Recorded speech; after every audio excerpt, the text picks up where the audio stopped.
Hey guys, it's Nick and Brian from London Real. We just had Simon Powell on the show, who's the author of The Psilocybin Solution and has mmade the film called Mana. This guy had a bunch of knowledge on magic mushrooms and other psychedelic experiences. We highly recommend you check this out. Welcome to London, the city we come from.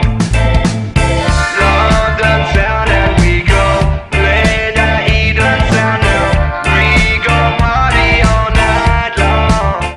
Welcome back to London Real. My name is Brian Rose. To my right is Mr. Nick Gabriel, and joining us today is Simon G. Powell, who's the author of Darwin's Unfinished Business and The Psilocybin Solution, and his films are Mana and Metanoia. Welcome.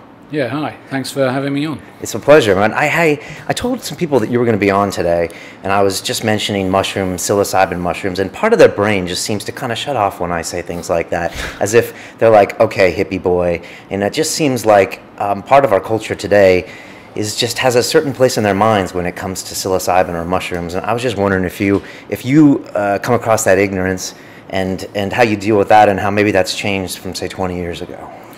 Yeah, I come across that all the time. It's like the bane of my life, because there are these negative associations, because people immediately start thinking of drugs, they immediately start thinking of weird people, the subculture, all this kind of thing, and there's a serious side to it, and sometimes it's very hard to get across to people the serious side of it. But if you look at the history of these mushrooms and other entheogenic substances like ayahuasca, they have a rich noble history. So the problem with the West is we haven't really integrated them into culture, so they get a bad rap, and it's unfortunate, and I experience it all the time.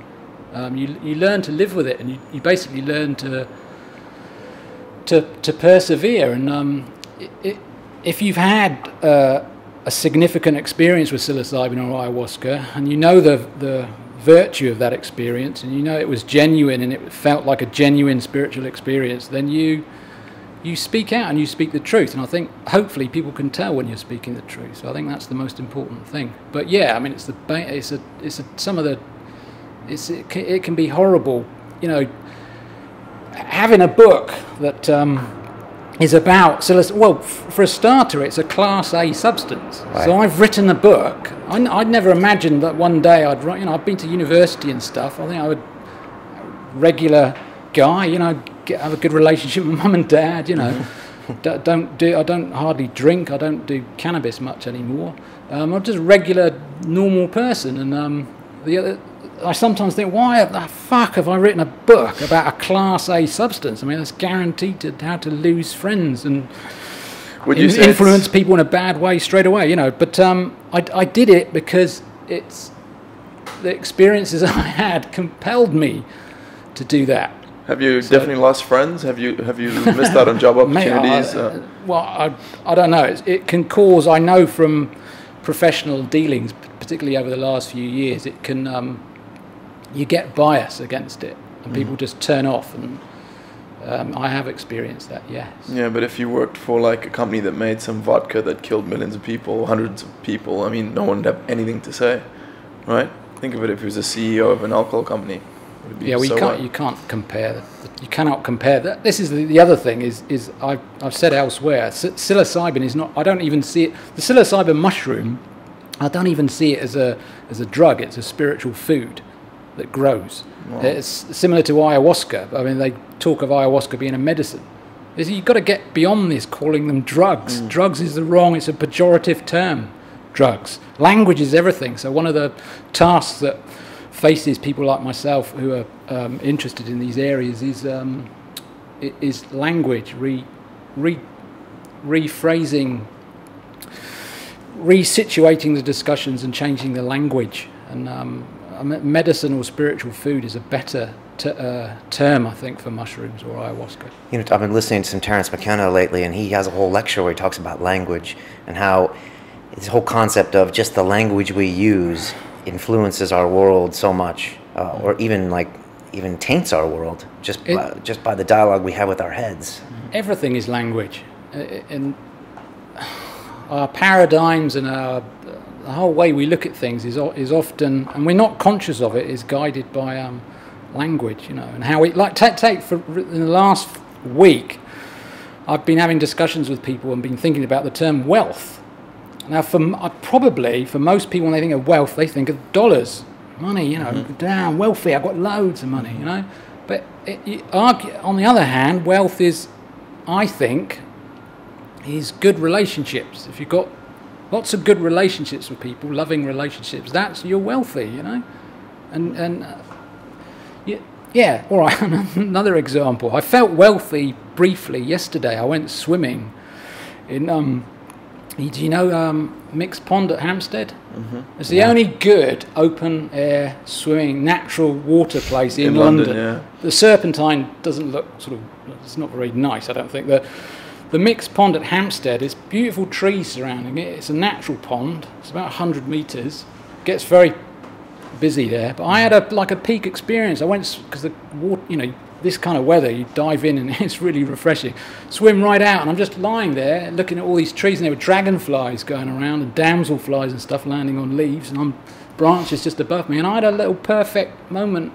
It had nothing to do with my bank balance. It was just, you know, you're at one with your environment. So things like that, peak experiences, like the mushroom is free as well, you know, it grows free and the experience is free. So that is wealth. So this language thing, so I think we need to, and I've also been thinking about profit as well, because profit is always thought of in terms of money, you know, how much money you can make. Well, I think profit and wealth need to be redefined. And wealth is to do with right relationships, I think, with one another and with the rest of the biosphere.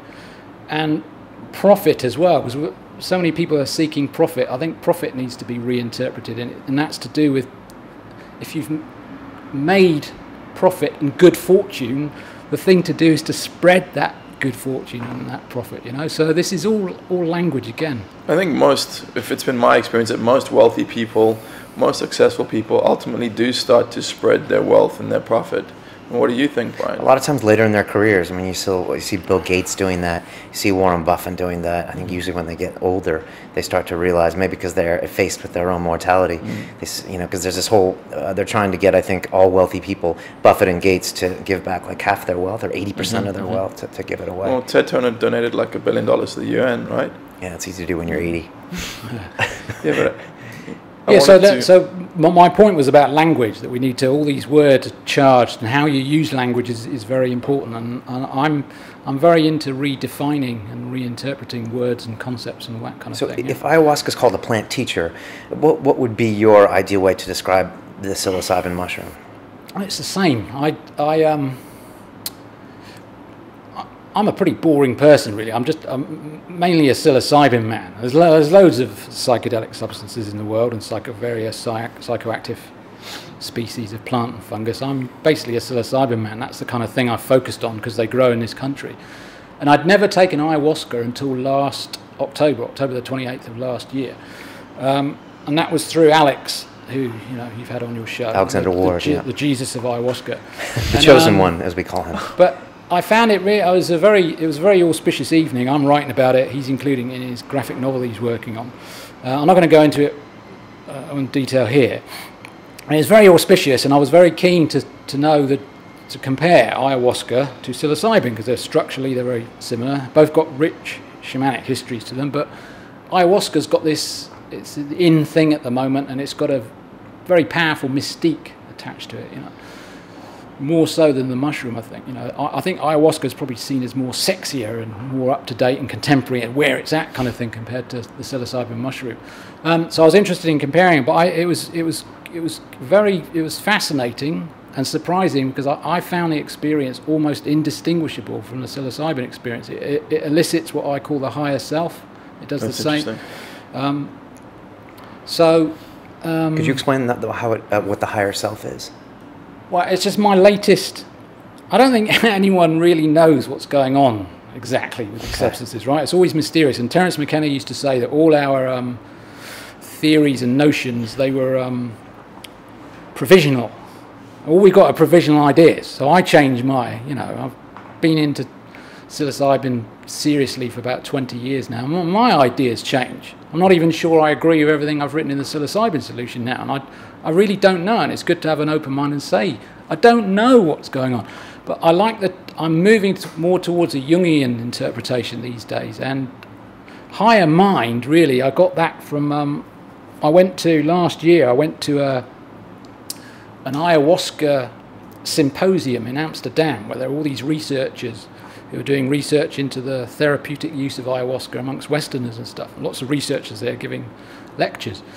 And there was one woman there, and during her talk, she said there was a difference between, McKenna calls it the other, this confrontation or communion with what feels like a tutorial higher intelligence. That's the nub of it with psilocybin and ayahuasca.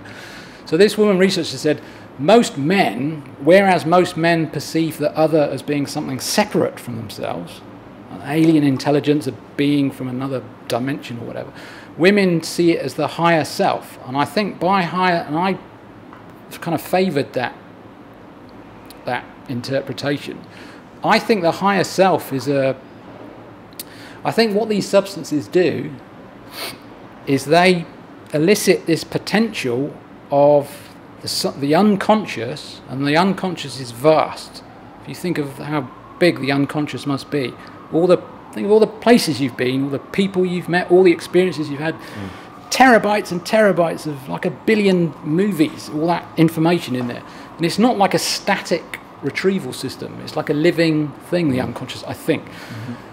And it seeks this living thing, living unconscious, this organization that's just below our conscious awareness. I think it seeks coherency, and it wants to, like a minimal energy state, if you like. So when there are things that need resolving, loose ends and issues that you need to resolve, and bad relationships and all this kind of thing, that's why a lot of people go to Peru to take ayahuasca, because they've got problems in their lives and they want to help resolve those issues. The unconscious wants to resolve those things, and I think what psilocybin and ayahuasca do, they facilitate this self-organizing potential of the human psyche, or the unconscious part, to organize itself and gain health. Stan Groff talks about, he coined the word holotropism, and said that the human psyche was holotropic, and holotropism means moving towards wholeness. That's what the psyche wants to do. It wants to be healthy and whole, like your bodies want to be healthy and whole. If you have a trauma, like a cut or a broken bone or something, your body wants to heal itself, and it will. It will heal itself, and you'll get your coherency back. It's the same with the psyche, with the unconscious. It wants to heal itself. So these substances boost the what I call the self-organizing potential or properties of the human psyche. It's interesting. And that in the form of visions and symbolic visions. But I think once you've resolved issues just below the surface, then I think you can then plunge into deeper levels, and then you get to what Jung called the collective unconscious, where there are archetypal symbols and this thing. I think you can go really deep, and then you get to really powerful symbols, and you're into mysticism and this kind of thing. And I think it's all to do with patterns of information. And, are you conscious of those changes, or do you think a lot of that happens unconsciously, even under one of these experiences, and then maybe years later you might notice, or maybe you'll never notice that some of those things are resolved? I think it must be going on all the time, because our moods, I think a lot of the time we just find ourselves in a dark mood or something, or depressed, and it's things just below your consciousness, that things want to get resolved, and you've got worries and, and all that kind of thing, and stresses. It's just, so I think that there's stuff going on all the time, and it will also manifest through dreams. I mean, we probably all had powerful dreams where you wake up and, wow, that was like a drug experience. There's a whole scene, like another lifetime in that dream. And it felt tutorial, like you were confronting something. Again, that's the unconscious and the higher self. So I think the higher self is just a term that I like at the moment. And I use it, in discussions like this, because I think it's a useful term to talk about these experiences and what's going on. I prefer that, and that's a kind of Jungian approach, and that's where I'm leaning more towards that now. Brian I said, like, it's we spoke about the feeling after we'd done ayahuasca. It felt like the hard drive had been defragged. Yeah, that was your description. Yeah. I use that. I say that in psilocybin solution. I talk about defragmentation processes, because that's when. Well, you probably maybe know more than me. As files get moved around and compressed rather than being in bits, and that's more of a minimal energy state. So, and I said that in the psilocybin solution. Defrag. It's a bit of a cold sort of term analogy to use, but I think there's some kind of truth in that. Is it all called your everything that you are gets rearranged, and all the kind of implications are played out. Your whole life, what you are is shown to you, and the implications thereof, and it's very powerful. It's very important, and that's why, even though it is a Class A substance and it gets all this shit, and people turn away and think it's a bad thing, and that's why certain people do pursue it. That's probably why you're interested in it, and you've had Alex on, you've got Graham Hancock on next week. It's an interesting, because we're all searching, right? We're all searching. You're probably like me in that you feel.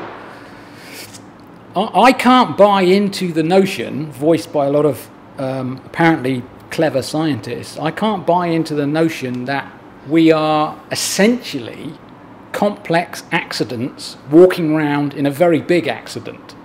I can't buy that. To me, I side with, I don't know what's going on, but I side with Paul Davies, the science writer, who says there's something very fishy about the universe. And that's it. I don't know what the cause of this fishiness is. It just seems too good to be true. And you know that must be the case because they're coming up with all these multi-universe theories now. The only way, if you think about it, if the only way you can explain this apparent significance of this universe, that it gave birth to the genetic code and then the evolution of life to the point of consciousness, so nature's become conscious of itself, evolution's become conscious of itself. If the only way you can explain the laws of nature and the forces of nature that encourage that incredibly creative process, the only way you can explain that is by saying, well, there must be an infinite amount of universes, then all you're doing is passing the buck, and you're in expletively deep water, and you're sort of floundering.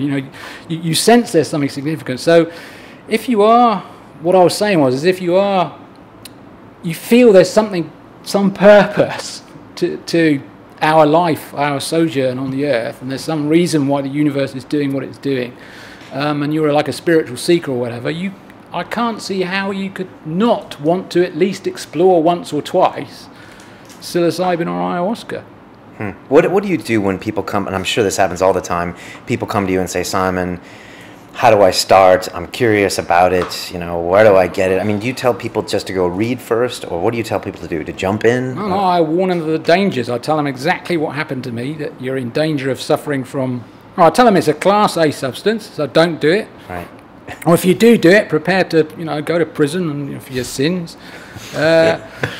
Also tell them that it's got negative side effects like chronic biophilia. I've suffered from chronic biophilia for over 15 years now. It's not to be, you laugh, it's not to be laughed at, chronic biophilia. Can you explain what chronic biophilia is? Love of life, right? I always have to explain this, but it's serious business. Well, biophilia was a term coined by E.O. Wilson, a Harvard entomologist, a respectable Harvard entomologist, and he coined this term biophilia. What he meant our innate love of nature, trees. When I was in the pond yesterday, dragonflies and trees and blue sky and water, natural things. But biophilia is this innate love we have of nature. But unfortunately, when we live in the city, it's like a seed that's not cultivated, that biophilia. So people end up, nature becomes a scary thing, like the Blair Witch Project. Oh, horrible dark forest, insects, spiders, But it's actually beautiful, nature, and forests are beautiful, so we've lost them. So that biophilia is our innate love of nature. Chronic biophilia that the mushroom can instigate, and it's not a laughing matter, is where you really come to love nature and you fall in love with Gaia, basically, Which is nature, which is the earth, Gaia, or everything from the earth. Yeah, by the whole, some total of living things on the earth, and the fact that they're networked into a homeostatic system that maintains itself. I could feel your biophilia coming out about halfway through Mana. I was like, wait a second, he's obsessed. Yeah. There's like 10 minutes in there where you were like... it's good to be. It's good because it's not... Man, just look at a tree. Like, literally go and look at a tree. And I'm not just saying... That's what he was saying in the film. Go, there's a tree. But if you stand and look at a tree and examine it, it's an incredible thing. It's way cooler than a 3D flat screen television or a Ferrari. It's just an incredible thing, right? Exactly. Yeah, that's what he said in Mana, pretty much. That's exactly what can... my preferred mode of taking mushrooms now is out in nature, trekking. I did it with Alex twice, actually, in the last few years. And we were out trekking in the, remote forest, miles and miles, beautiful oak forests, English mysticism, Celtic, sacred places, really, really beautiful. And you got a fire going and stuff. And after the peak effects, during the peak effects, you shut your eyes and have visions. But after the peak effects, I always go exploring. I've got a head, a trekking lamp, and it's absolutely, it's expletively amazing. Just like the bark on a tree, or you come across a spider doing acrobatics and stuff. Looking, it's fantastic, and seeing the Milky Way, and that's the beauty of these. It's a weird thing. It's like a science fiction story or ultimate sci-fi fantasy plot that you've got at the very time when mankind's got its head up its own arse. It's had its head up its own arse for so long, and we're just surrounded by human intelligence and all these things we do and stuff, and we've cocooned ourselves in the city away from the nature. We've forgotten about the biosphere, even though the biosphere gives us the air we breathe and supports us. It's the stage we're supported by the biosphere. We've totally moved away from it, fucking up the entire planet. And at that very time when we're doing that, and we're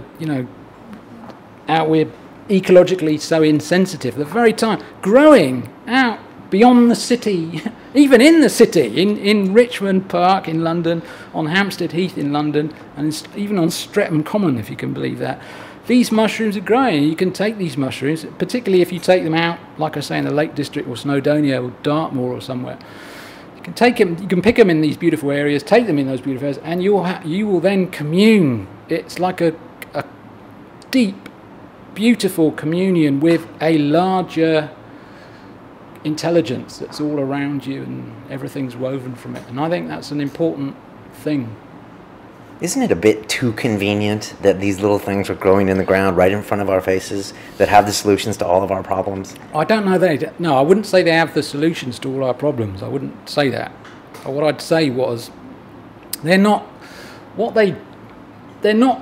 don't think they give you, Gurdjieff made this point, I don't think they give you anything real, permanent change. They give you an insight. So you take them and you'll have a new vision of yourself existing within the kind of the biosphere, and you have a new vision of nature and the universe.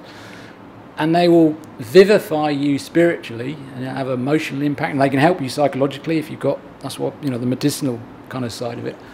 But really the task then, McKenna used to say this, the real task is to bring some of those beautiful visions back, those kind of higher emotions and stuff, that connection to the larger cosmos, the biosphere, whatever you want to call it, that spiritual connection to the whole, is to try and convert those powerful spiritual experiences into some, books, films, whatever. McKenna used to say you find the art pedal when you press down on it. So I don't think that, it's not that the mushroom or ayahuasca's got the answers, it's that they can act as catalysts for positive change. That's what I guess I'm saying. Okay. It would be a mistake to think the answer's there, that it's in that. You can get insight through it, but I think it's a mistake to say there's kind of answers in there. Okay. It's there, they're there as tools, as part of the biosphere, really, sort of acting in a catalytic way to reconnect us to the... Another example I said about the mushroom, you said, isn't it too good to be true that they're growing? It's the same as the Amazon is like the heart of the biosphere. It's where most biodiversity is. People have talked about the Amazon rainforest as being like the lungs of the biosphere and this kind of thing. I've forgotten what I was going to say now. It seems it's significant. It's the fact that the Amazon is producing ayahuasca and it's coming out of the Amazon again. This is kind of homeostatic, catalytic mechanism for positive ecological change and a new relationship with the biosphere. So, but I don't. I'll just say it one last time. It's not that the answers are in. I want to make that clear. I don't think the answers are in the thing. They can catalyse they can act as a spiritual catalyst, like a kick up the arse in a way, you know. Okay. You know, Brian, I always found it really interesting that you've done magic mushrooms once before, right? Many years ago, and didn't have a good experience and had no idea what I was doing and was in an urban environment. Yeah, that's why I always wanted to talk to you more about it. I've done it once, and looking back, I'm so glad I didn't do it in an urban environment. You did it in Amsterdam, right? Yeah. And I just could not think of anything worse than being in a big city like that. It must have been hell. And what are your thoughts? And do you think that it's not a good idea to do these things in an urban environment? Well, no, I'm going to have to be honest now. For my mushroom fever period started in 1992, 20 years ago. And that lasted 3 months. And I basically did mushrooms in the room, the house I was living in, under the recommendations of Terence McKenna. He said, you know, find a comfortable room, unplug your phone. There are no mobiles then. Unplug your phone. Make sure you're not going to be disturbed. And he even said do it in the dark. And when the mushroom comes on, when it reaches its peak, you shut your eyes, you have visions. And McKenna used to say you shut up and you listen. You know, just to get this teaching that comes from it, which is the higher mind. Yeah, you're boosting the higher mind, and it will teach you. So I used to do it. I've done it in an urban environment a lot. I cycled to the British Library once under the influence. I've done all sorts of strange things. And it can be just as illuminating, but for the last 17 years or so, my preferred method has been, that's how I differ from McKenna. But it's hard for me to recommend doing this because you have to have good trekking equipment. You have to know what you're doing to be out. Although I suppose you could be in a park or something. But yeah, the best environment to be in is a natural environment. How often? Out in the wild, you know. How often do you take psilocybin? Well, I haven't. I'm clean, man. I'm clean. I'm not taking no. I'm not recording this. No psychedelic fungus has been. No, I haven't taken. The last time was after Alex and I took ayahuasca on October the 28th. We took mushrooms the next day because they were growing out there as well. So that was the last time. I use them very rarely now, maybe 2 or 3 times a year, maybe a bit more. Do you think there's a finite? Do you think in the beginning when you started taking them, you got all this knowledge, and then it was good to take a break and process it? Absolutely. Okay. You've got to. I'm in a period now where I've taken psilocybin about 130 times over the last, and that is quite a lot for a strong, you know, psychedelic substance. And the period I'm in now, I really feel I've got to. It's very, very important to integrate stuff. If you don't, and I do that through books and films and stuff. I've got another film I'm working on now. If you don't do that, if you don't integrate it into the larger culture and stuff, I think it can lead to psychological problems. You just become more and more alienated, and you can't communicate with people, and you sort of burn your wings or whatever. So I think it's very important in order to remain grounded, you have to integrate all this stuff, all this information into culture. Is it integration by education, or what do you mean when you say integration? Well, for me, it's it's got to come out. All these experiences, they were so powerful, and I felt very privileged. Could you give us an example of one of these powerful experiences? Oh, I don't know. What, psilocybin experiences? Yeah, like a vision that you thought was particularly illuminating or particularly engaging, or just something to give our audience an understanding of the power of these experiences. Well, no, I keep thinking the last very powerful experience I had was with ayahuasca. But it's the same. It's the same thing. Went to the same place, and Alex filmed me talking about this actually recently. He's making a film, Psychedelic Dialogues or something. At the peak of the ayahuasca, but this was, don't forget, we weren't in Peru. We were in a Snowdonian, beautiful oak forest. I conjured up, or my higher self expressed itself through the archetype of an American Indian. So there was an American Indian chief, and he was addressing the world.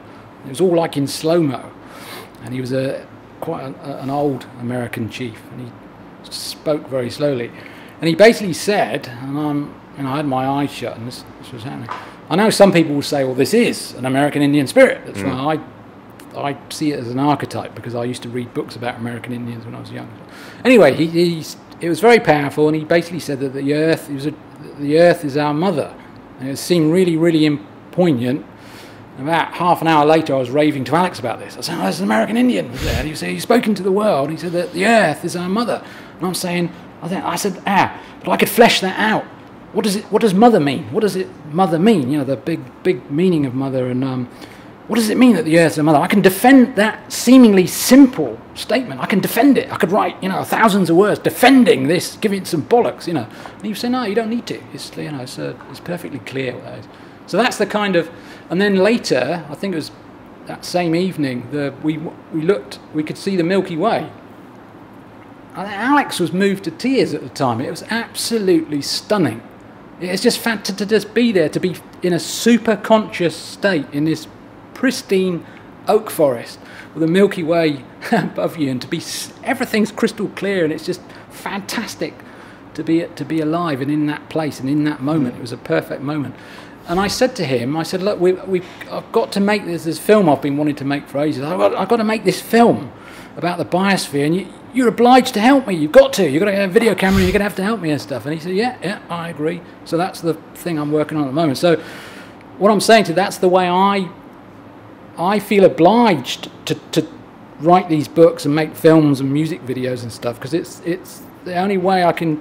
It helps the integration process. You have to give back. If you're given something, if you're vouchsafed a beautiful spiritual vision of the biosphere and how lucky we are and privileged we are, you have to let that flow, you know, flow out somehow through art. I know exactly what you're talking about. That experience you spoke about with the Milky Way, because the first time I did, or the only time I did magic mushrooms, was with a friend in Northern California, and we were walking into this forest, and we both stopped as soon as we got far enough away from the road. I don't know why, we both just stopped at the same time. No words were spoken. And we were looking up and seeing the light coming through, the sunlight coming through the trees. And everything was perfectly silent. And it was there and then that I realized how disconnected I was from nature. I felt like an alien. I was like, what am I doing here? You know, this is not my place. And then I realized it's not our natural state. We shouldn't be disconnected. We are the children of the earth, right? I mean, what do you think, Brian? I mean, when I was under ayahuasca, I mean, Nick and I took ayahuasca March 19th. It was about 4 months ago. And so, you know, as my first real experience, but I had a lot of visions of connection to nature and a lot of connection to people and things like that. But we were inside, and we were in central London, so I didn't see nature right in front of me like that. Well, maybe you guys should come out for a trek. Sign me up. The mushrooms grow in autumn, as long as you got trekking gear. We can figure it out. Psilocybin challenge is hereby issued. Can we do it on the scene? Like I say, they grow. The thing is, I spent years and years and years trekking. I discovered the Lake District in 1995. I couldn't believe that this area existed in the UK that looked like a miniature version of Switzerland. So me and this guy I call him the Guru. He's like my sort of guru. Me and the Guru used to do these treks, about 4 treks a year, all over the Lake District, all over Snowdonia, taking mushrooms everywhere we went. We'd find the most gorgeous, you know, the very paths walked by Wordsworth, and these most beautiful, I mean, you talk really beautiful, the most, I'm not kidding here, the most beautiful places in the UK, the mushroom grows there. And it's an honour to camp. You're not supposed to camp, but discreetly camp, you know, in a forest or, you know, in the mountains or whatever. Pick mushrooms during the day, take them around a campfire at night, and people have no idea. They have no idea what a real trip is until they do something like that. It's not all weird and hallucinant. No, it's communion, man. Yeah, it's it's Mother Gaia power, you know, nature, Pachamama, you know. You're in communion with it, and it's a good. There's nothing like it. It's a very special thing. You know, on that note, I wanted to ask you. You know, Nick and I took ayahuasca, and we took it with a shaman. You know, because it was our first time. I think it was really important that we had the shaman there when we took it, just for all sorts of reasons. And for people that don't know, the shaman drinks ayahuasca as well, and kind of is there as a guide, a spiritual protector, that kind of thing. And I wanted to know what your thoughts are as far as shamanism and psychedelics and ayahuasca, psilocybin. I don't know. I mean, I don't. You know, I've never. You know, some people call them. I know people call them. Westerners will call themselves shamans and stuff. I never really understood that. Or they call themselves a funny, strange contrived name and things. That might not be the right name. I think they call them something else in Peru, but you know the idea, like a guide. Yeah. No, it's good. It's good. It's good to be guided through these experiences. That I went to. This is what we need, that we're lacking in the West, right? And why it's so difficult to integrate these substances into the West. I went to a forum in America 2 or 3 months ago. It was actually about death and dying and the near-death experience, but they had these psilocybin researchers there, and I knew all about their work, who are doing research on giving psilocybin to people who are dying from cancer, end-stage cancer. I don't know if you know about this. Yeah, I do. Research is going on right now in America. Amazing. Three different universities in America, they're doing psilocybin research, and a lot of it is to do with the therapeutic application of psilocybin for people who are dying. So you've got 6 months left to live. They're finding it useful because people can resolve issues. This thing, you don't want to die with chips on your shoulder. You know? They do it like in a hospital. You'll go into the hospital, you said bring some important things like pictures of loved ones or a pillow, and they'll put a person in the room and then give you psilocybin. I mean... Yeah, with music. It's all done, set and setting is there, so they're acting as like the shaman. They're providing this set and setting, and they're there as facilitators. Because at the end of the day, you all, you know these ayahuasca ceremonies, there might be a dozen people and some of them are throwing up and you're all in your own thing. Terence McKenna said it's a journey of the alone to the alone when you take a psychedelic. Wow. It's just you. Wow. All the other stuff fades back and it's you. And you confronting the higher self, whatever you want to call it. That's what no one wants to do today. No one likes to be alone. No one likes to go inside. They all want distraction. You know, they want distraction from their girlfriend or boyfriend or from the new Batman film, which was amazing, by the way, or whatever. But no one wants to go into the dark and go into inner space and see what the fuck is lurking there. Facing it, the unknown, because we're afraid of the unknown. So we were scared going into ayahuasca, definitely. So these facilitators where they do this research, they're acting like a shaman. So shamans for sure have a very important role in guiding. They can just take you there to the edge, and then you take that step. So it's very important. So what we don't have in the West at the moment is people use these substances willy-nilly. We don't. So that I said I went to this forum about the near-death experience. All these psilocybin researchers there. I got to meet them and had dinner with a lot of them. And I'm interested in how this TV thing, this Sky TV thing I did. I mentioned that to that guy. I'm interested in how these substances can be. The real bone of contention, or the hard task, is how you integrate psilocybin and ayahuasca into Western culture. And these psilocybin researchers, we all kind of agreed that what you need are kind of you shouldn't have to go all the way to bloody Peru. You know, not everyone has got thousands of dollars to go all the way to the other side of.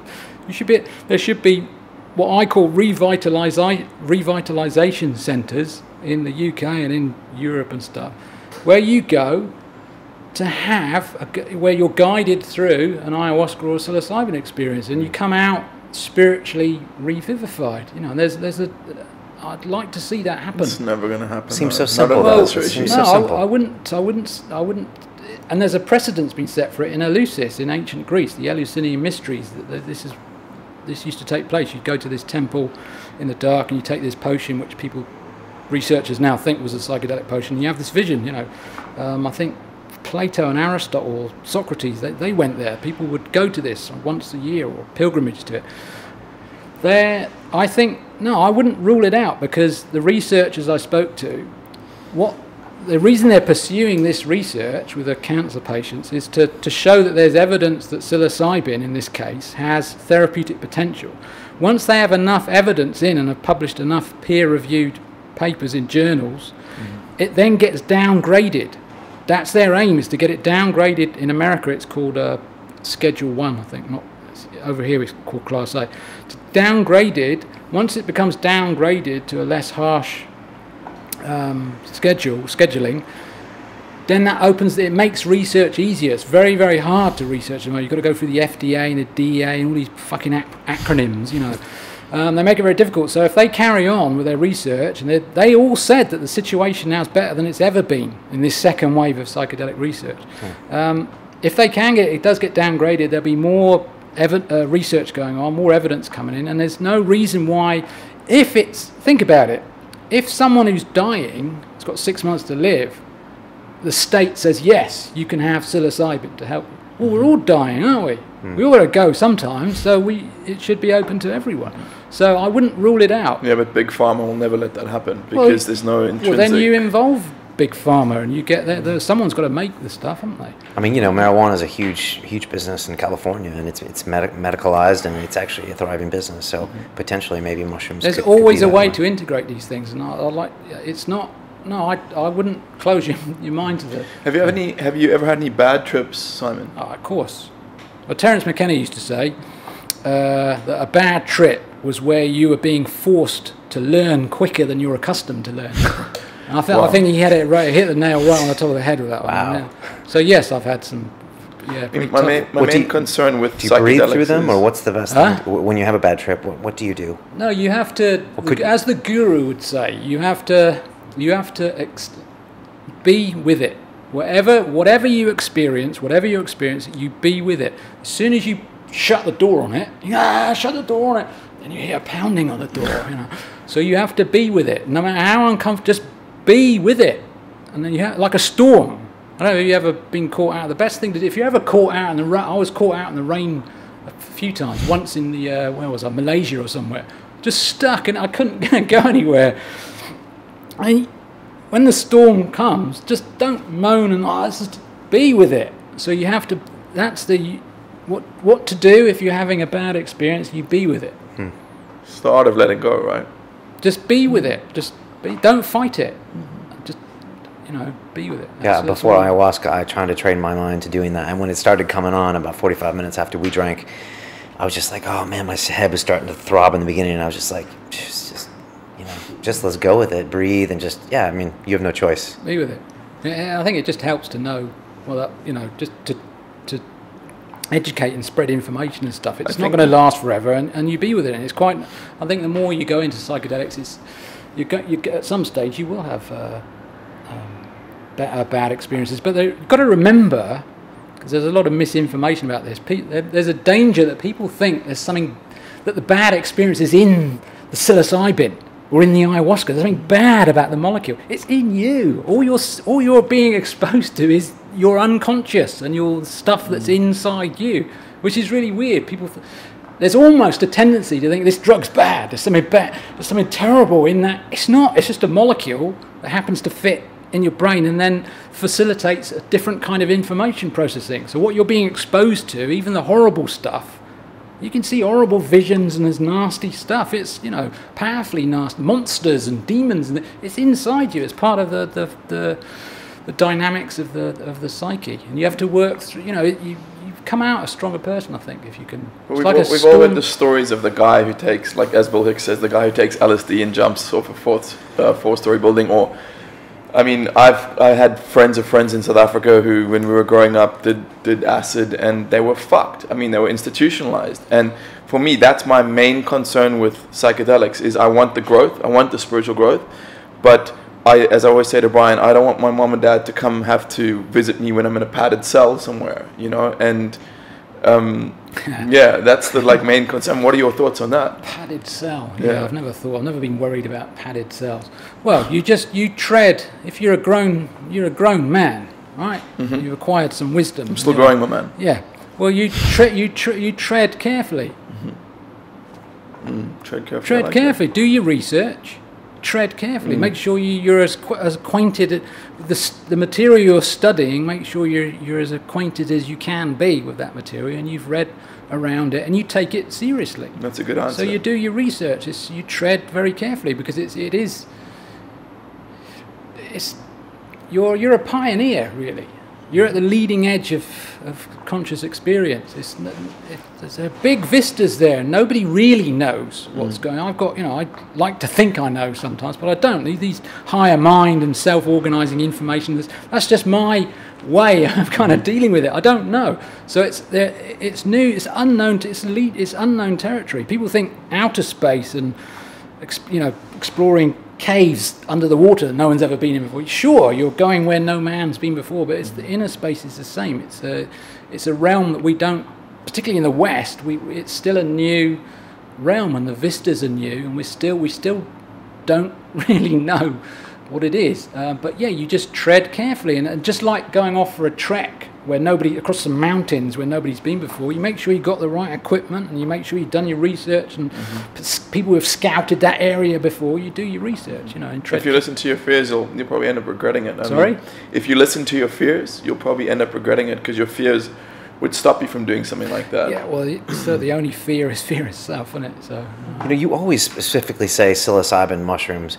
I mean, can you talk about the other kinds of mushrooms, and then LSD, peyote, San Pedro, ayahuasca? Have you looked into these other things? Because you seem to be a very vertically focused guy on psilocybin. I said earlier, I'm a really simple guy. I'm just a plain psilocybin man. Are there other types of mushrooms? Dullest psychedelic person there is, Well, I tried. You're vertically integrated.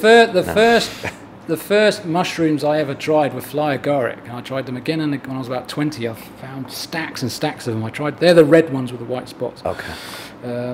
Siberian shamans used to use them.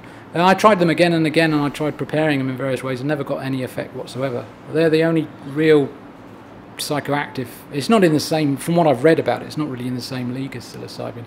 Peyote, I've never tried.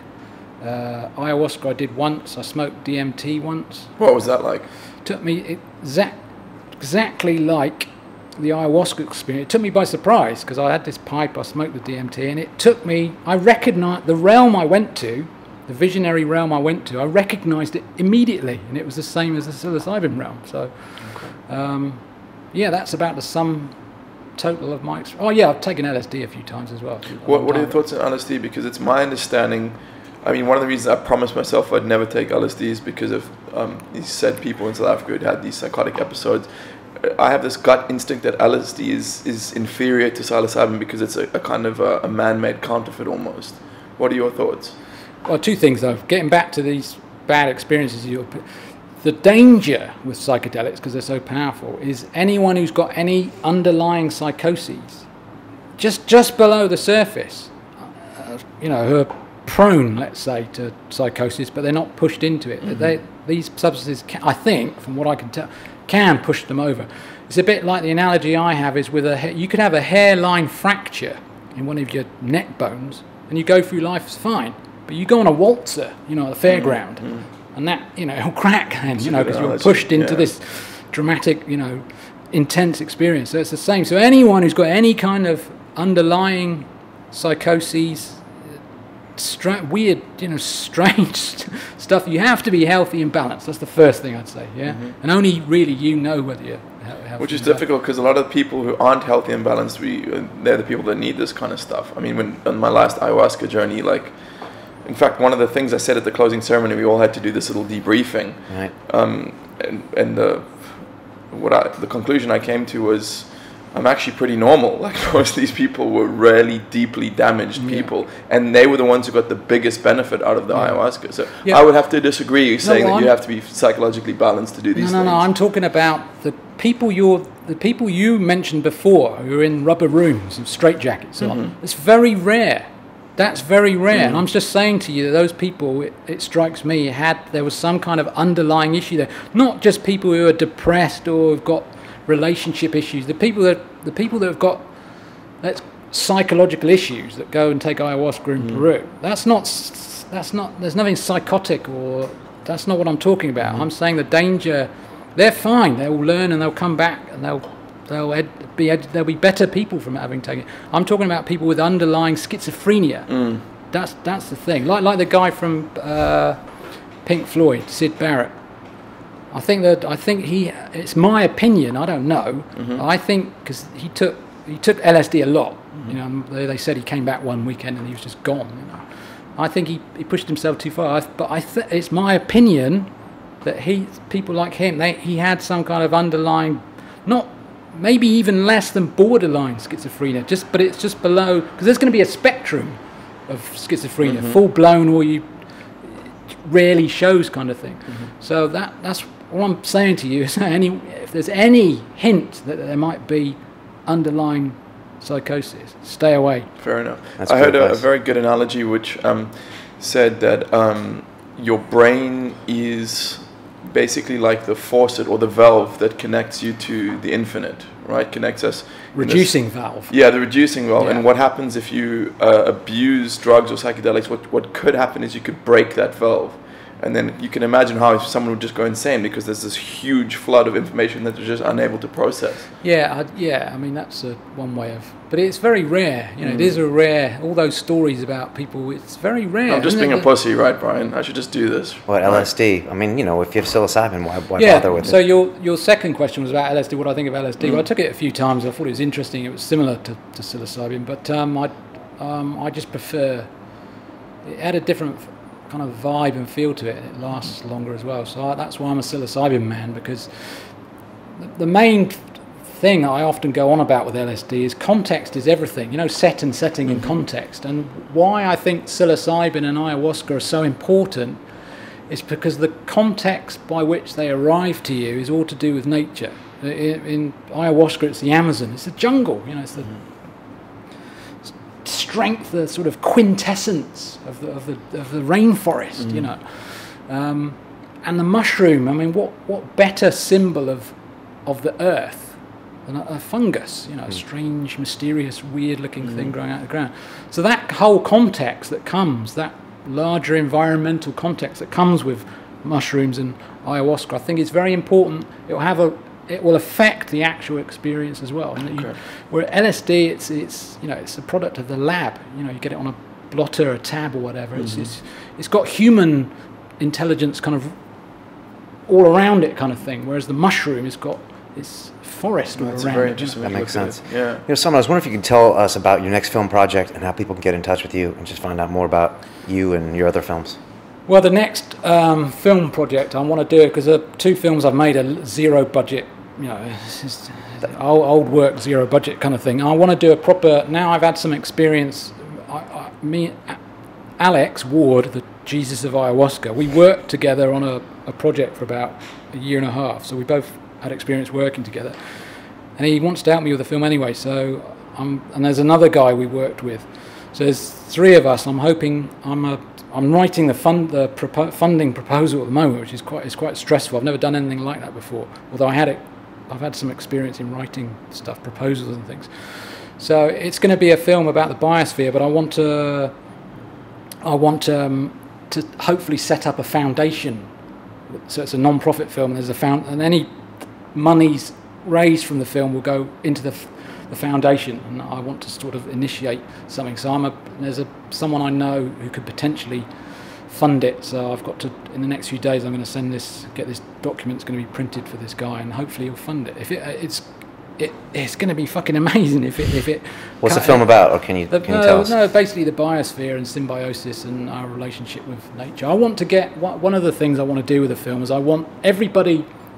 Because my Darwin's Unfinished Business is a reinterpretation of evolution. I talk about this, what I call natural intelligence. There's an intelligence to nature, unconscious intelligence, but it's an intelligence nonetheless. One of the things I want to do is everybody knows, has heard of the survival of the fittest, competition, fighting, all that kind of thing. I want to make symbiosis a household term, so everybody knows what symbiosis is. That's one of the aims of the film, because it's just as important, if not more important, in the web of life than out-and-out competition. Symbiosis is everywhere. It's in our cells. I don't know if you know about the mitochondria. You know Star Wars. You know the midi-chlorians, the source of the Force. Well, they're based on mitochondria, not midi-chlorians. Mitochondria. Mitochondria are the energy producers in every one of our cells. They have their own DNA, which is it's amazing. They've got their own DNA separate from the human DNA. They used to be separate living organisms that are now living inside us. Chloroplasts inside plants that do the very, very clever process of photosynthesis, they've got their own DNA as well. They used to live separately. About 80% of all plants have symbiotic fungi associated with them. You've got pollination through bees. Symbiosis is everywhere. And it's networking. It's things working together because it makes sense to work together, and there's more strength through networking and this kind of thing. So one of the functions of the film is to make symbiosis a household, so everybody's aware of it, because I think it's got I don't know if you've heard of the biomimicry movement. There's a movement now called the biomimicry movement where they're looking at nature for solutions to I have heard of this. technological. You're looking at how does nature do things, so you look at how did termites control air conditioning in a termite mound? They get too hot, they all die. There's no electricity. The termites don't come out of a plug and plug something in. They got their own inbuilt using air ducts and water and evaporation and kind of thing. So you can look at, they've actually built a building somewhere where they based the air conditioning on the way termites do. And it worked. I think it did, yeah. If you want to build an underwater glue, you look at how mollusks make an underwater glue. Wow, that's so they've got interesting. lotus leaves that are self-cleaning. They clean themselves, these leaves of the lotus plant, and they found it's because the actual structure at a sort of microscopic level, it's all very uneven, so every time it rains, particles can't be trapped anywhere. Every time it rains, it cleans itself. That's So they want to fantastic. build surfaces of walls outside with self-cleaning. You could get materials that are self-cleaning and stuff as well. A bit like Vitas that I interviewed, the robotics guy. He's trying yeah. to mimic the actual human and animal structures in robotics as opposed to just simple lever arms and muscle movements, but to get the whole fascia and stuff like that. Well, I mean, it comes back to, similar to nutrition as well, is we always try to improve on nature, like when it comes to food, but we can never outdo like healthy natural food, right? Yeah, that's probably true. Guys, this is our hour. We're going to actually come back and ask a few more questions for Simon. You can find Simon at simongpowell.com. Is that the best? Or do you Twitter? You don't seem like a Twitterer. I don't Twitter. All right, we'll have to get you involved in that, maybe. Symbiotic, This Simon. dang newfangled technology. That was a lot of fun. We're going to just ask a few questions. If you want to get access to our questions, go to londonreal.tv and give us your email. We send those out about a day after this thing airs on Sunday. Can I say one more thing? Yes, please. Because I'm trying to make it coherent what I was saying. The biomimicry thing, learning technology, learning solutions to problems by looking at nature.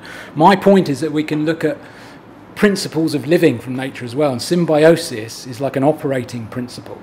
If you go into a rainforest that sustained itself for 60 million years, it must be doing something right. And symbiosis is a part of that. So the sooner we learn how the web of life is achieving health and vitality for millions of years through things like symbiosis, the better for us. So I want to make symbiosis a household term, so everyone will know. You could go up to someone in the street, mate, do you know what symbiosis is? Of course I do. Yes. Way ahead of you. Well, you heard it here first, right? Symbiosis. Yeah, definitely. Simon, thank you so much for coming on. I've just been really enjoying just listening to you the last hour. This is one of my favorite episodes. So thank you so much for coming in. Thanks a lot. No problem. It was I did quite enjoy that in the end. Go figure. No, because it's really strict. I've never had a microphone like this before, and it's kind of, but yeah, we got, yeah. These are the best microphones money can buy. I've got a Behringer at home, but it's probably not as good as this one. We'll be back in a few minutes with some questions, but until then, It's about the journey. all right, thanks, guys. Welcome to